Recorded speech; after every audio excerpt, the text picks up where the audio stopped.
Hi, I'm Travis B. Hill.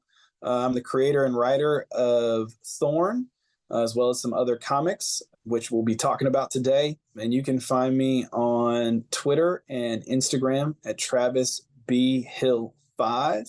And you can also find me on the internet. You can see my portfolio at travisbhillcomics.com. And you're watching and listening to Two Geeks Talking.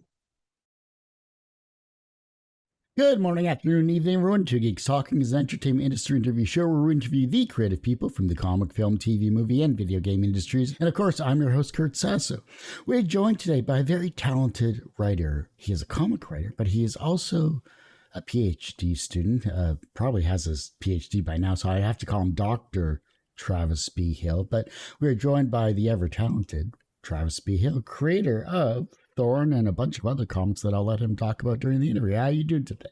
I am well, Kurt. Thank you for having me on. Blast to be here. Not a PhD yet, so I'm not doctor. I finished my exams this fall, and then I'll write my dissertation. But close. But I always joke and say the only people I'm going to make call me doctor are my two brothers. Everyone else can keep calling me Travis. So that's it.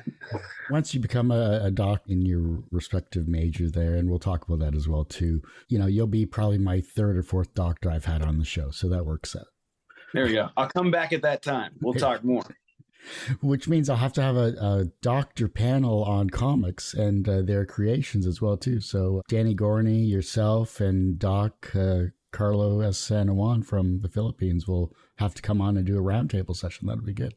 No, that'd be great. I mean, there's, comic studies conferences, comic and pop culture conferences. Those are big. I'm going on a panel for the Spider-Man and Pop Culture Conference at Bowling Green State University in September. Our panel is, I have a theology degree from Dallas Seminary, master's in theology. So our panel is religion and Spider-Man. And so there are four of us. We'll be presenting short papers, and then we'll have like a kind of Q&A. So yeah, I mean, come on, let's do it. Let's have a roundtable. For those, and I always jump ahead because, you're just such an interesting person. So, but for those that don't know anything about yourself as a creative person, tell us who you are and what you're bringing to Two Geeks Talking.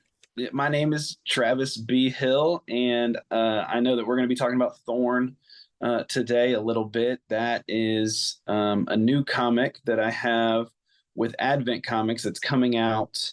Issue 1's coming out July 11th. They're July 5th. Sorry. Issue 1's coming out in shops July 5th. Pre-orders are closed now, so you might want to just check with your local shops to see if you can get it. It's the first of a 12-issue series from Advent. It's I know we'll talk more about it, so I won't give away too many details.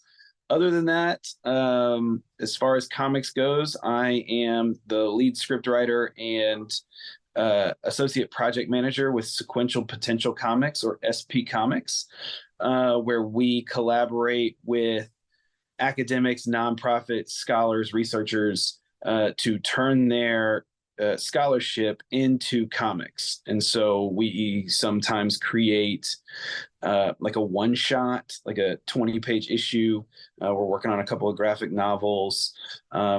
We make one-page abstracts. We create these comic abstracts for professors' articles when they want to try to get more people to read it, and they can put the abstract out on social media. And a comic is really inviting as opposed to maybe a normal, 2-paragraph abstract, something like that. And then, something, I just finished up a script yesterday. We've done a couple of these like short 4 to 8 page comic prologues that introduce the research ideas in the book. And so those will have been at the front of research books, the first 4 to 8 pages. Somebody can pick it up off the shelves at Barnes & Noble, open it up and say, oh, here's a comic, read it, and be like, oh, is this what this book is about? And kind of get introduced to all the ideas and themes that they're about, that they could read if they pick up that book. So very interesting work, a lot of fun. That's what I do all day. So these kind of academic comics, merging my studies with my love of comic writing and scripting. And then I've got a couple of other anthology projects and other series in the works. So some people know me from Techno Nights with Dauntless Stories, with Marcus Jimenez on the art over there. book one came out a couple months ago, and has received a lot of solid reception. I'm enjoying the feedback, and I'm editing book two right now, and book goes into art production in the fall. So there we go. So a little bit on your plate. Little bit, yeah. I at the end of every week I take inventory on like what I've worked on, because as the project manager I'm like juggling a lot of, like, right now we have 9 or 10 projects going over at Sequential Potential, and so I'm the back and forth between our clients, the researchers, and the artists or creators, and sometimes I'm writing the script but sometimes not. And so this week we tried to close 3 projects, so I'm talking with 3 different artists and our creative director and be like, hey, we got to get these files packaged, so all that kind of stuff. So I was working on about 7 or 8 projects over there, and then I had my own 4 or 5. Like, I had to send off an anthology pitch this week, and in the midst of all of that. And so but I love it. I keep feeling how blessed I am to just get to do this, wake up and write comics and talk to artists. That's what I do all day. And so it used to be a hobby where I was kind of working in the nonprofit sector up until this past January, and it was a hobby for 6 years, and it was great, and I got some stories picked up, and stories like Thorn got under contract, and now I just get to kind of spend my time focusing on comics in a way that it's hard. I was talking to my creative director yesterday. It's hard to draw the line, because I used to go to work and come home and work on comics, or spend my weekend working on comics. But now it's like my job. So you got to get up. And so when do you kind of draw the line? Yeah. Instead of saying like, oh, I'm going to work from 8 a.m. to 11 p.m., I'm trying to find a good like work-life balance where I'm not spending 14 hours a day, 6 days a week writing these stories. Even though it's fun, I got to do some other things sometimes. But and they give me some space to work on my papers for school and stuff. It's good that you've turned a hobby into a career, and it's great to see that you're doing very well with it as well too, and you're helping others realize their dreams too. We have to talk about Thorn. Give us the elevator pitch of Thorn. Sure. The log line is, the way I've been describing it to people is, it's Batman, but Commissioner Gordon is this main villain, right? So it's been interesting to talk about that, because some people are like, oh, so it's like a crooked detective. I'm like, no, it's like a crooked entire justice system, but it's pulled from very real scenarios that we see all the time, with just the way police kind of interact in an unjust way, criminal justice system interacts in an unjust way, but even down to the city planning and how that can act unjustly to people who live in a city, So it's looking at all of that. It's taking those themes and trying to explore what type of hero arises when that person, Thorn in this case, the vigilante, looks at all of that system and realizes across the board how crooked it is, and he's trying to just protect his neighborhood from that crookedness. That's kind of what it is. What is the most misunderstood aspect about this genre that people who don't follow it misunderstand? The vigilante genre is about justice in particular ways, but it's with a kind of a main character who has an obsession and feels like at some point they were denied justice or protection from something, right? And so they have to provide that type of protection. That's what I think is kind of, so from there you can explore a lot of different themes about justice and oppression and liberation and those types of things from the genre, depending on the vantage point of the vigilante character, right? So we see Batman. He thinks he's been slighted in life because his parents were murdered, and so now he's got to, hey, I've got to clean this up from Gotham. I mean, we got crazy stories now. It's kind of gone away from that, but like that's what Batman's mission is, right? Like, I have to protect people in Gotham so that they don't have to go through what I went through, because the justice system wasn't enough to protect me from whatever this harm is, right? Spider-Man, it's his guilt, like his guilt over not doing enough early on to preserve justice from a criminal. And so now he has to do everything he can to kind of absolve this guilt but also not let other people die, like his Uncle Ben died, that kind of thing. So that's what I think the genre is. But there's kind of like an obsession. Even Rorschach in Watchmen has this obsession to the truth, right? And he has this kind of twisted upbringing, right, where he was kind of abused, and so now he is kind of a violent abuser a little bit, but he's got this bent towards the truth, that he feels like he was denied. How has your degree informed yourself as a comic writer? People people are going to watch these and be like, I'm tired of hearing this guy tell this story, but I have developed my comic writing in step with my academic scholarship. So when I was at Dallas Seminary, if you go to my website, you can see the first chapter of a graphic novel that I'm working on called Mustard Seed.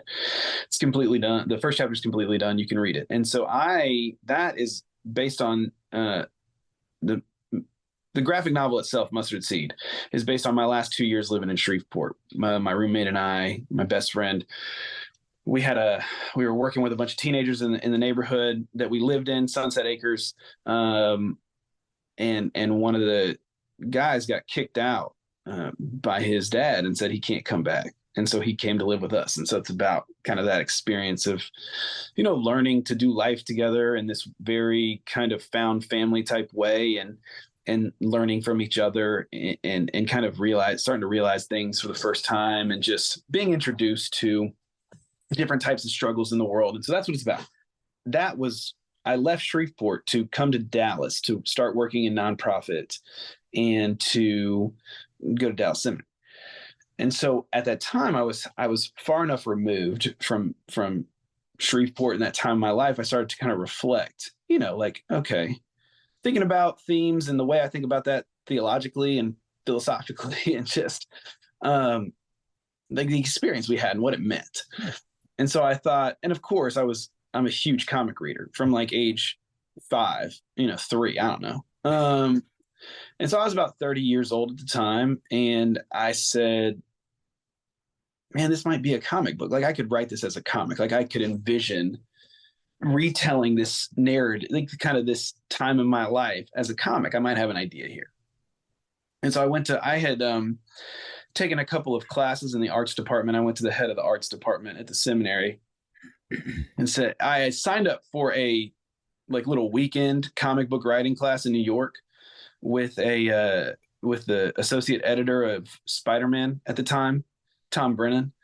And so I was like, hey, I'm just going to go take this comic writing class so I can kind of learn the form and kind of just get the basics. I just need the basics because I know how to write. I just need to know how to write in this style. Just give me the basics, which was great. I went up there, but I told my professor at seminary, I said, hey, I'm going to go take this writing class, and I think I have a comic idea, and I've signed up for your collaborative art and theology class, where the course was about creating art with kind of taking the theological themes that you're thinking in your head, and kind of how does that communicate through your art.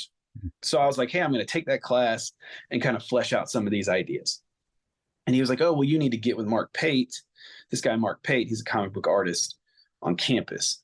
And so doing the same kind of degree, we were both doing master's theology or whatever.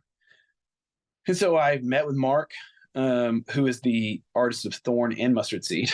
So here we are, 7 years later on this journey. And we found out we lived in apartments across the street from each other, like literally like his front door is across the street from my front door. So we started hanging out once a week on Mondays, all Monday afternoon. He was working on his own project. I was working on mine. And he kind of just helped me sign up for some other classes like character development, plot development. So I was taking all these classes in the art department while I was focused on systematic theology. Like that's what I was writing my thesis in over there. But at the same time, I was developing Mustard Seed. And so that's kind of how my learning has informed this, right? And then I get to my PhD program in 2019. This is when I started in the fall, and started my PhDs are in. I have 3 fields: comic book studies, American religious history and the long civil rights movement, or U.S. civil rights history, if you will.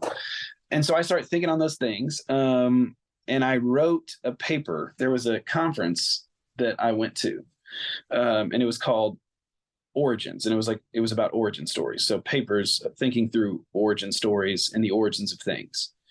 And I was thinking about the origin of Batman, Superman, well, mainly Batman and Spider-Man, right? And I wrote a paper called Black Vigilantism in an Anti-Black World. And what would that look like? Like what, Batman, okay, but Bruce Wayne, you're rich and white. So the system is going to work out for you. Like you are on this mission, but the system is built to help you. That's what it is. But what happens when you have a system that, like in America and in most of the world, but obviously this is my cultural context I've grown up in, that is an anti-Black culture. I mean, in terms of the legal system, and it has been, because I'm studying this history and all that. And so I present this idea, thinking about Thorn, and then wrote a short story about it. And then I went ahead and took 2 script writing classes, and developed the first 4 scripts of Thorn 1, 2, 3, and 4 in that time. And so that's how, like, all of these themes that I'm thinking about, my way to, instead of always, I mean, I'm writing, papers. I'm this conference at Bowling Green in September. Like I've written that's a chapter that I've written for a book called Religion and Spider-Man that I'm presenting. I have a chapter in a book called Spider-Man and Theology that came out in 2021. So I'm writing these papers that I think, my learning kind of where it kind of crosses with comics, and I have other books I've written, but one way to explore what I'm learning has become like, what would it look like in a comic narrative, Yeah. Because you can write papers all day, but sometimes ain't nobody reading those. Nobody's reading those, but somebody will read a story, so.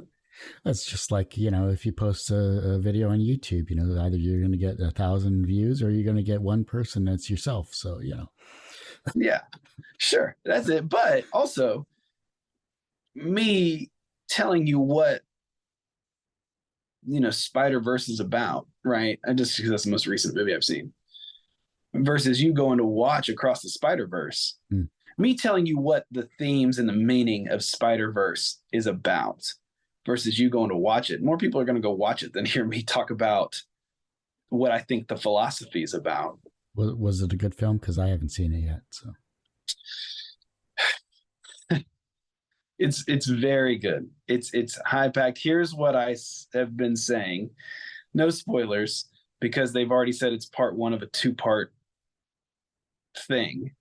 But more so than almost any movie I've ever watched, it just doesn't end. Like it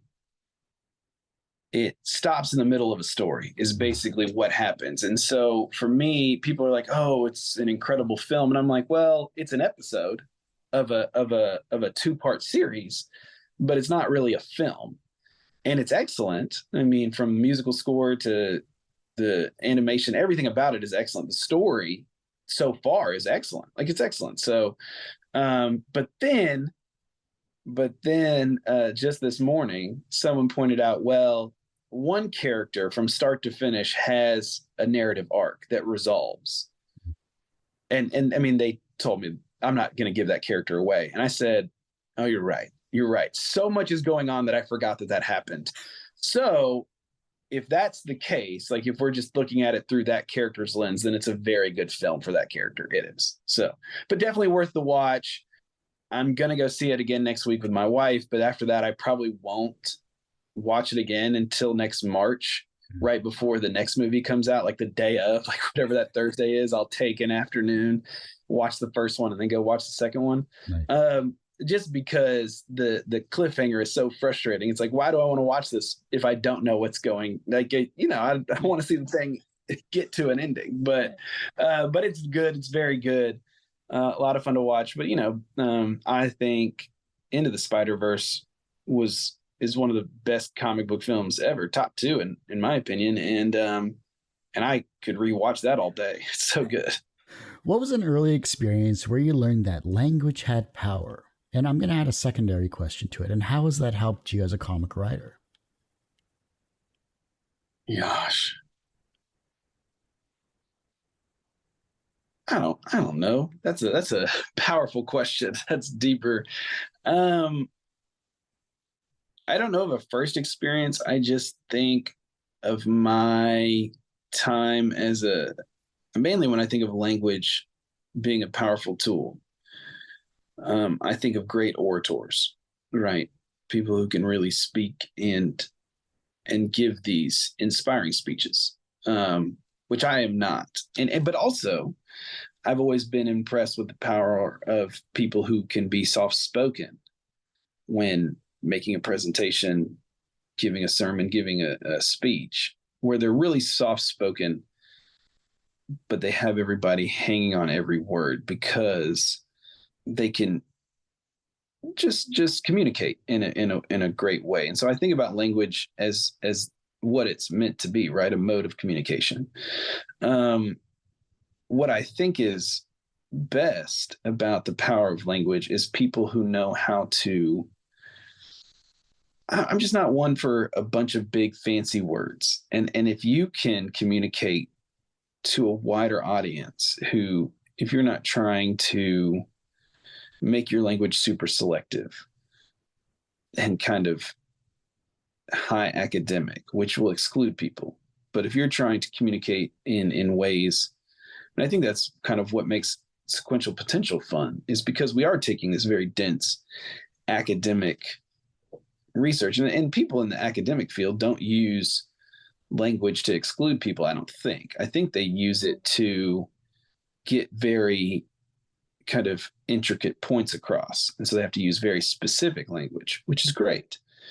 But then they're making this effort by using comics to invite different types of readers and different types of people into it. So I think the power of language is your ability to invite people into the way you think about the world, and just to communicate with people about the way you understand things.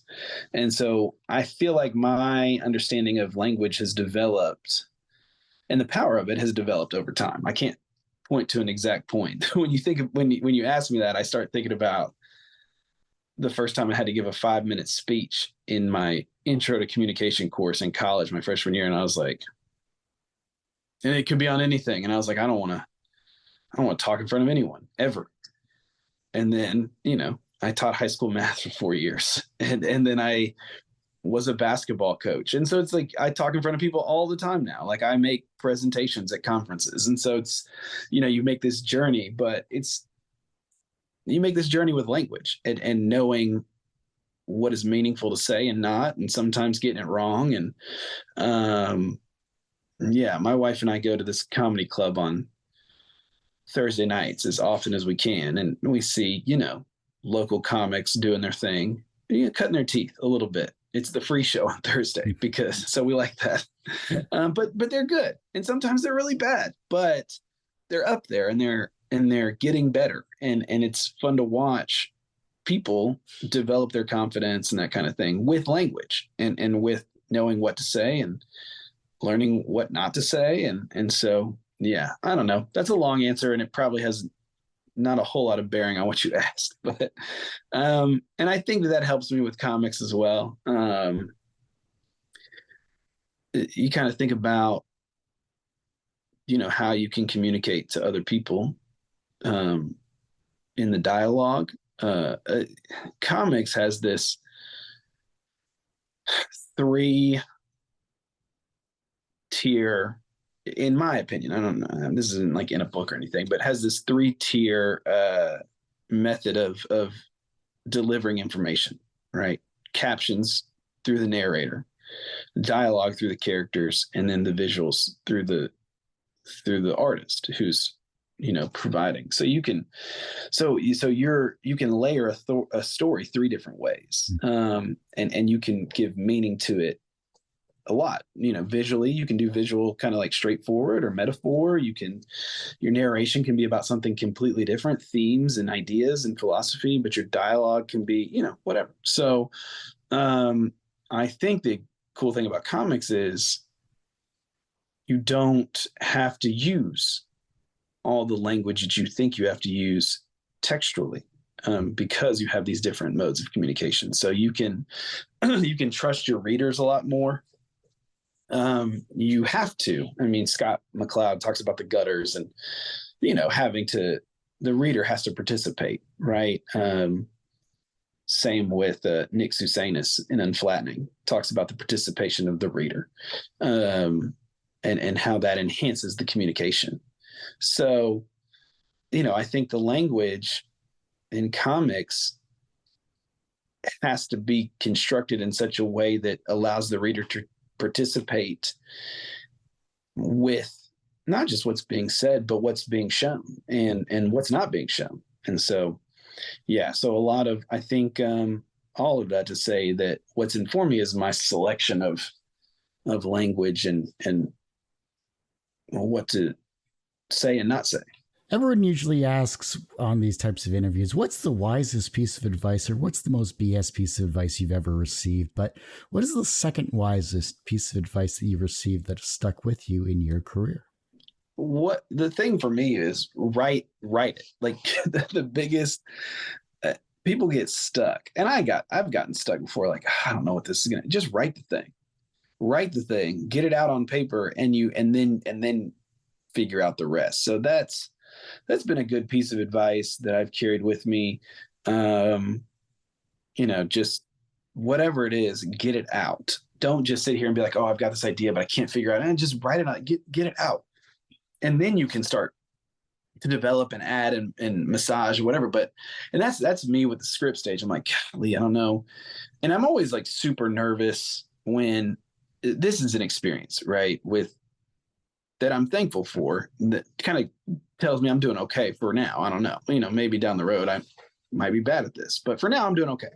I always get nervous because I send off my scripts to clients who have contracted us and are paying us out of their, hard-earned research money to make these comics.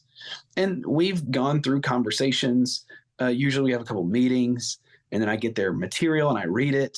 And then I'm like, okay, here's my idea. And they're like, all right, I like that idea. Let's see where it goes. And then I give them the script, and I'm always like, they just, they're paying for this. This could be really bad. Like, I could have written a really bad thing.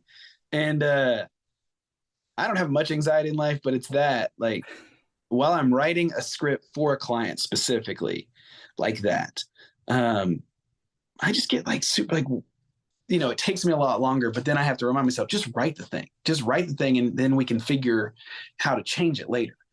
And so, but this week I had a really good experience. I was a week behind on a deadline, which I hate being behind on deadlines at all, like ever. Like, my big thing for a long time was I've never missed a deadline. I've missed a few now, but now that I have, 15 deadlines a month, I miss a few, and it's not okay, but it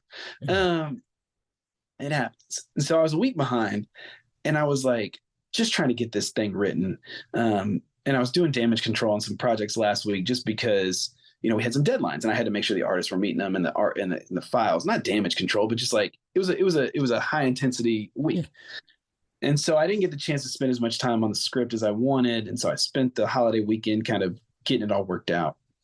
I sent it off, and I was like, man, I hope this isn't bad. Like, I like it, but I hope it's not bad to them, because you never know.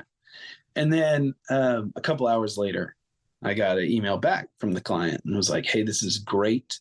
Love it. But I got a couple of edits. And so I was like, oh, yes.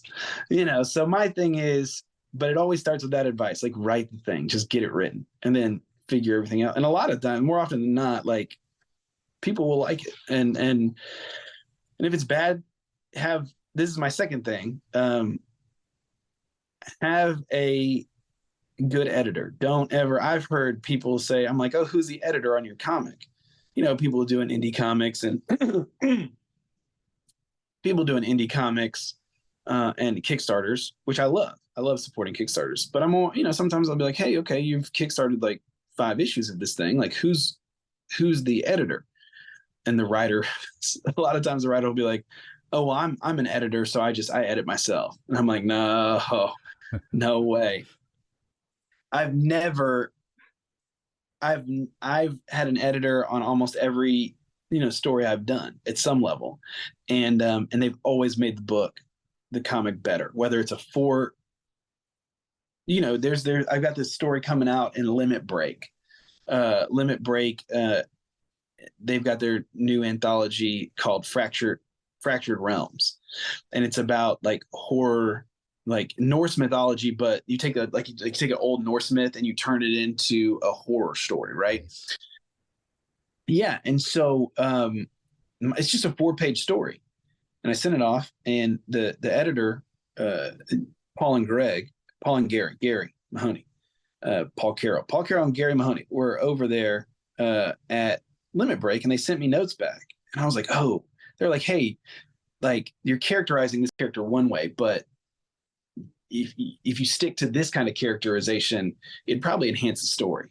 And then you can do this. So think about that. And I was like, oh, that's way better. Like, that's way better.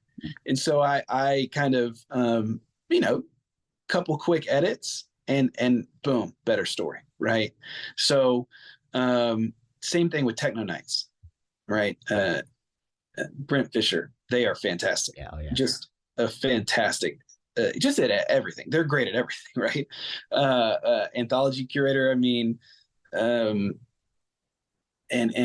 storyteller and writer. I mean, just great, and great at editing. So they made one suggestion. They had some small suggestions, but there's one big suggestion to Techno Knights to hey, you need, again, kind of like what's going on with my complaint about the Across the Spider-Verse, right? I had written a story that just kind of ends, and it didn't have like a narrative arc, no resolve. And Brent was like, you need to have something at the end that kind of, this is a series, but every single installment of this 3-book series needs to be its own story. Mm-hmm. And so think about doing something like this. And that's, if you read Techno Knights, the big spaceship crashing to Earth, space station crashing to Earth scene, that wasn't even in the original draft. And then Brent was like, you should add something at the end. And I was like, what about this? And they were like, yeah. I was like, all right, cool. So that's my thing. So write the thing, get an editor to read the thing and help you out, whether it's just a friend that can help you out. That does stories as well. And then the last thing, you asked for first and you asked for second. I gave you first. But third is cut dialogue. After you write it the first time, cut it while the art's being cut it. Yeah, and then you'll have something. So that thing that one thing that you want that character to say where he or she or they wax poetic across a page for 650 words, cut that. I've written it in every book, and then it's like, no, cut that. Everyone has one person that inspired them on their path to where they are today. Who is that for you? Man, I think in terms of like comic book writing, I think of 2 comics that, well, one that I really appreciated before I would ever even thought to be a comic writer, and that was Pride of Baghdad by Brian K. Vaughan, and just the way it ends, and it's kind of an Animal Farm situation where you've got these animals, and that kind of the Baghdad Zoo during the bombing of Iraq, and so he's telling this kind of political conflict and kind of societal conflict through these animals, again, kind of like Animal Farm. And so I thought that was very clever. And I thought, man, you can tell a very good story in a sleight of hand way. And that's in comics, that made me realize that. But you can also kind of make it emotional because at the end, now I'm losing my memory. I don't know. The lions die, right? If you haven't seen it, I'm sorry. Or if you haven't read it, I'm sorry. And so then, but those lions were shot and killed by U.S. soldiers in real life. So Vaughn took this real life news story and infused it with this meaning of these anthropomorphic characters to kind of say what he wanted to say about the U.S.'s war in Iraq, right? And so I just thought, man, that would, and in the end, he says, and a lot of other people died too, and just thought, dang, like that's pretty heavy. Just one line like that in a couple words. So I thought that was pretty inspiring, and just like, oh, if I ever wrote a comic one day, maybe it could be this good. I don't know. That's kind of how you think when you do these things. But I think more personally, for me, Robert Wilson, he's the artist on Heartthrob, and he did an issue of Barbaric. Fantastic artist. He was willing to mentor me for a year. So to graduate from my theology program, I ended up needing to do an apprenticeship in the arts department because I couldn't qualify for a internship the way I needed to in time to start my PhD program. It was kind of a mess. But because of that, I had to move over to the arts department and do an apprenticeship in an artistic field of my choice. So comic book, or like an art medium of my choice. So I was like, oh, comic books is going to be the art medium.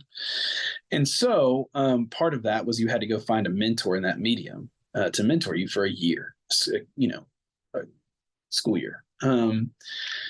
So Robert was living in Dallas at the time. He lives in Oklahoma City now, and he had always been super helpful. Answering my questions. He had met up with me and Mark once to kind of give us some advice on the pages of Mustard Seed and just talk about comics and the industry and all that kind of stuff.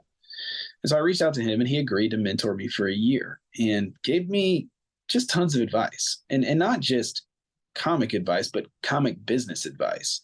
And he's just very heady about how to approach the industry. And I was just really inspired by that. One, by his kindness and generosity, him introducing to me. There was never a moment where he made me feel like an underling, always made me feel like a friend. I mean, there were people that I kind of starstruck around. Maybe starstruck's a bad word because I don't really get that way, but people who I was like, oh, this is the person that wrote this, right? And this is the person that wrote this.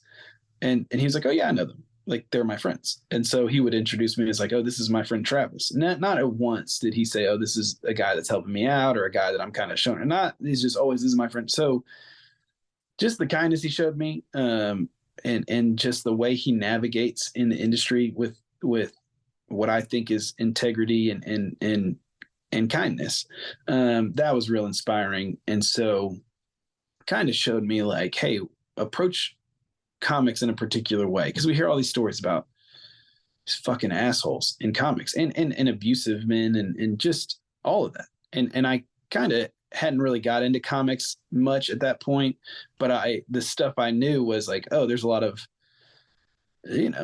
cishet white male assholes in comics. Like, I would look like a normal comic piece of shit coming in. And so I was just like, that's kind of a toxic environment. But Robert in a different way showed me like, there are the community is very kind in this way, if you think about it in a particular way. Now, if you are, don't be one of those people and don't associate with one of those people. And, so anyways, that's getting off on a different point, but Robert has been very inspirational to me, and we're friends now, and we talk, semi regularly, and but yeah, he was pretty inspirational for me as I was getting into doing comics, and kind of just taught me about, like I said, the industry itself, getting my start, the business of the industry, and then just kind of how to navigate it with humility and kind of friendship and those types of things. So it was good.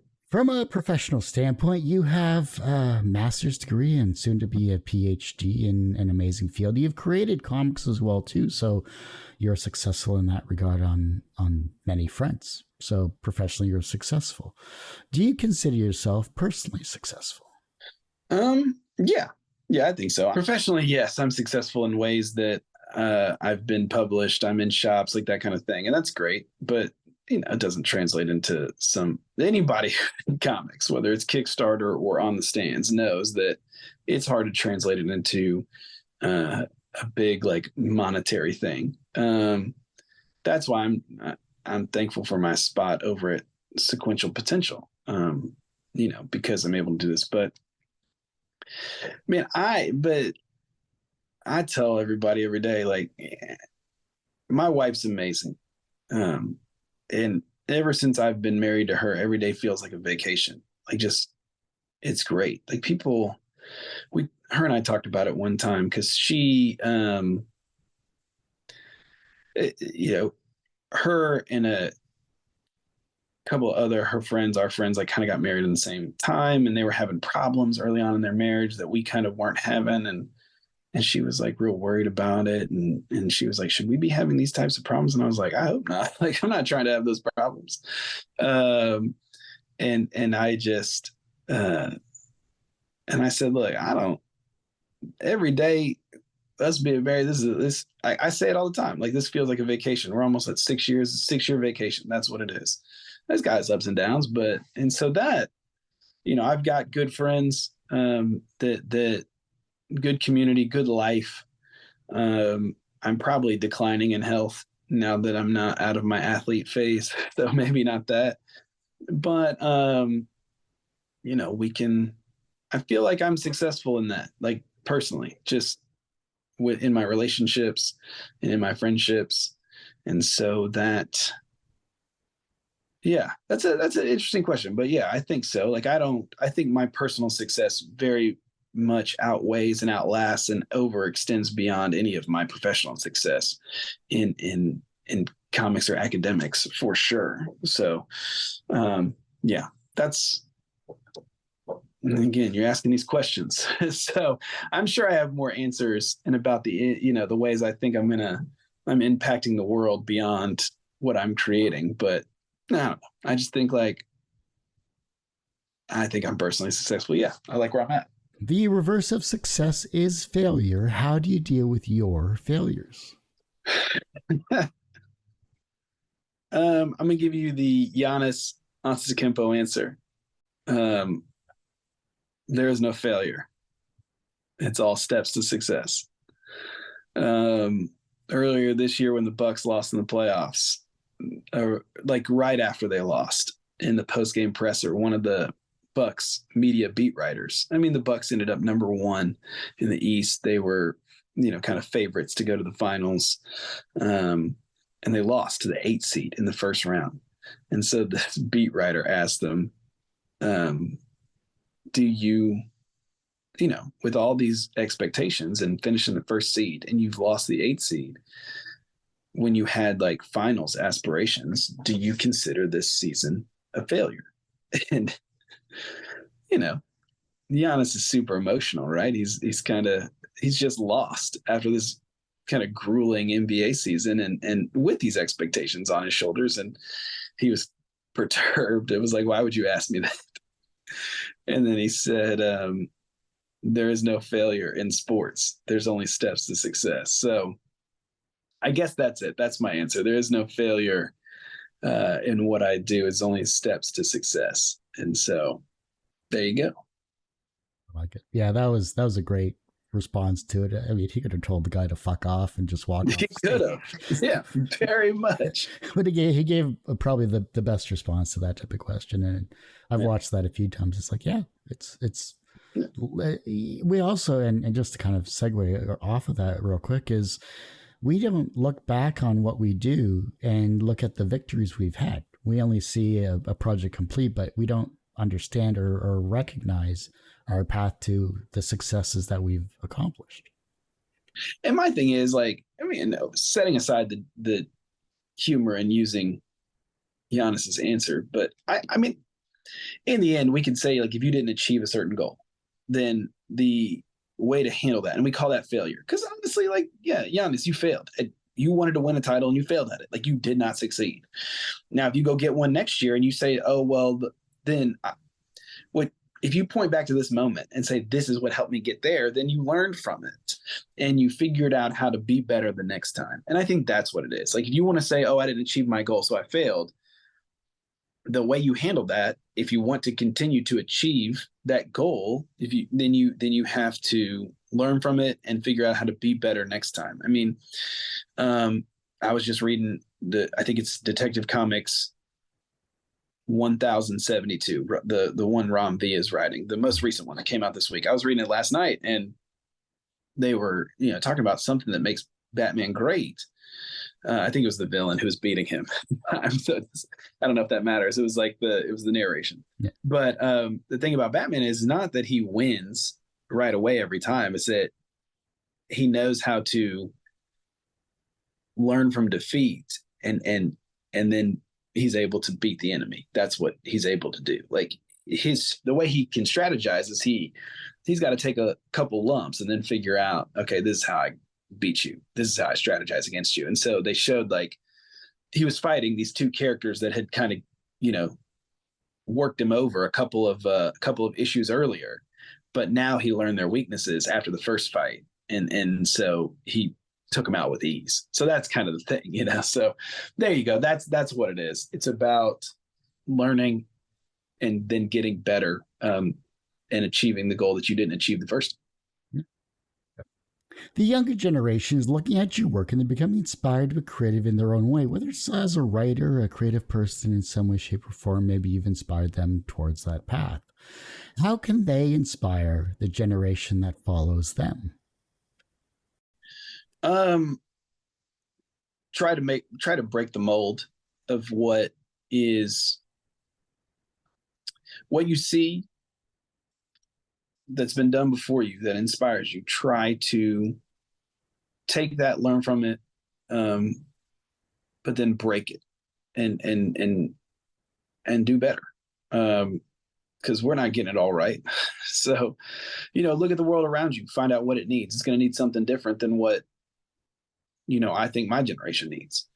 And I think, art is intrinsically tied to how can we improve the world around us? How can we give it more beauty? How can we give it more freedom? How can we bring liberation? How can we do those through the art that we create? And those questions, and the answers to those questions are going to be different for a generation behind me. So do that. Again, so that's what I would say. Like, how can you look ahead at the generation that came before you and take what you like and be inspired, like you said, but then how can you break the mold of what has come before to be better, and to continue to bring beauty and liberation and those things to the world around you in terms of art creation. And you're going to have to be in tune with the world around you in some way. Thorn is very much me being inspired by Batman and Spider-Man comics through the years, very much.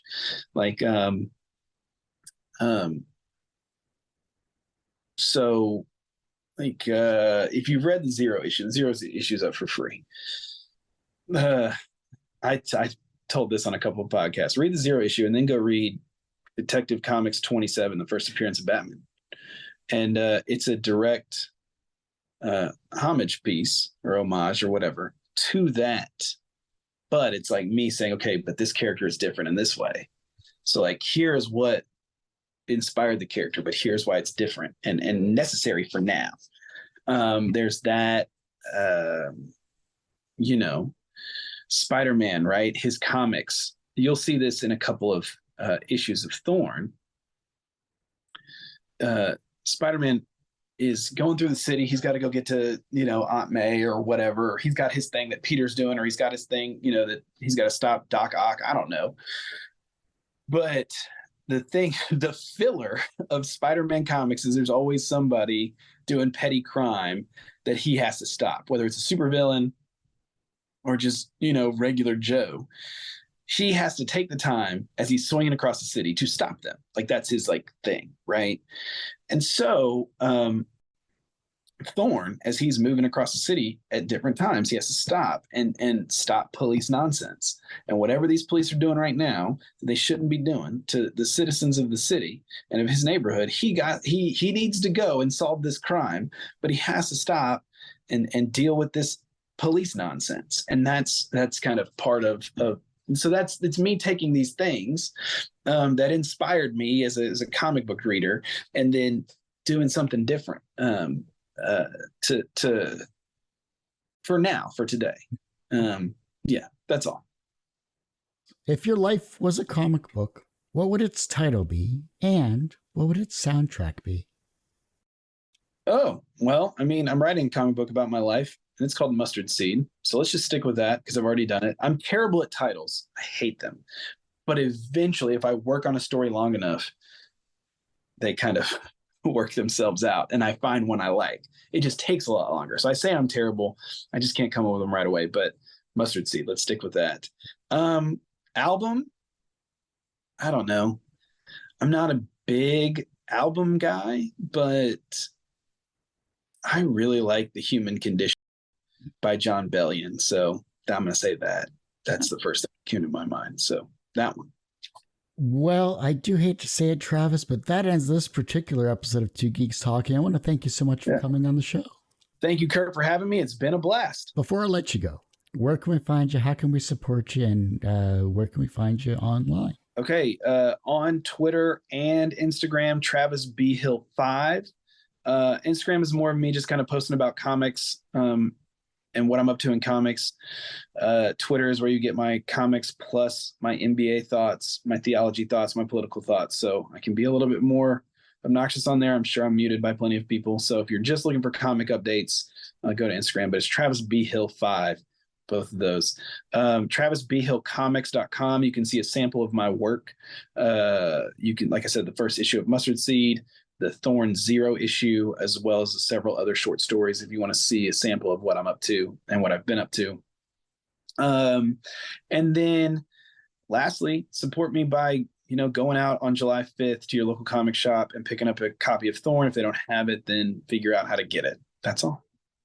Well, like I said, that ends this particular episode of Two Geeks Talking. You can, of course, find this interview and 1,000+ others on our website, tgtmedia.com, or twogeekstalking.com. That's the word TOW, not the number 2. That's a totally different website you don't want to go to. And our website's going through a revamp, so go to our YouTube channel, youtube.com/TGTmedia. The podcast is back on your favorite podcast streaming service, Two Geeks Talking. Just search for that, and you'll find this and 1,000+ others on there as well, too. And as I say every week, everyone has a story to tell. It's up to me to help bring that out. Thanks for listening and watching on Two Geeks Talking.